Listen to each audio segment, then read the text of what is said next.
Une simple tondeuse à gazon, presque comme à la maison.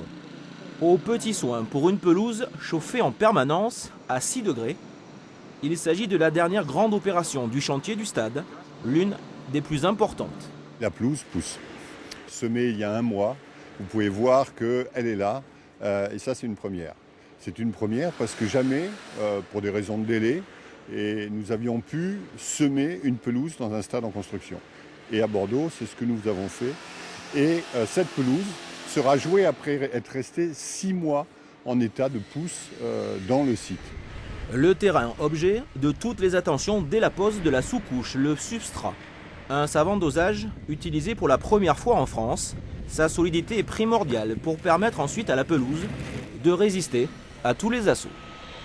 C'est un substrat qui est renforcé, c'est-à-dire qui est renforcé avec des fibres et dans lequel on met également du liège afin de donner un amorti, de la sécurité pour les joueurs et une meilleure perméabilité, moins de compaction, c'est-à-dire que c'est un substrat qui a été étudié clairement pour être utilisé dans des enceintes de sport comme ça, avec beaucoup de jeux, beaucoup d'alternance de jeux, d'alternance de sport avec du foot et du rugby, également la possibilité de faire des événements, des concerts, etc. et qui fonctionne bien avec du gazon.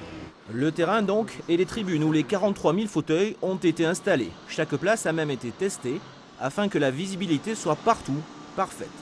Le gros œuvre est désormais terminé, il ne reste plus que les finitions à moins de 4 mois de la livraison officielle du stade, le 30 avril.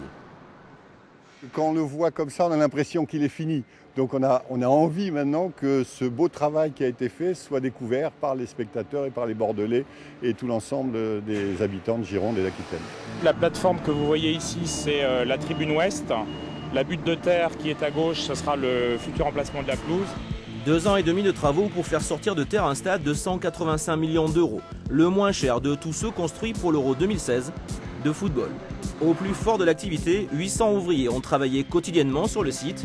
Les Girondins l'occuperont à plein temps, les rugbymen de l'UBB à l'occasion. C'est quelque chose qu'on attend avec impatience. Déjà, on s'est fait plaisir en jouant à Chaban, donc voilà, de voir cette nouvelle grande stade, c'est excitant. Cet équipement est un équipement majeur.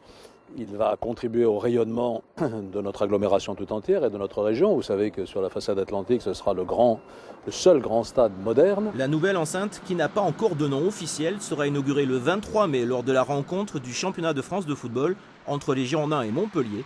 Le compte à rebours a commencé.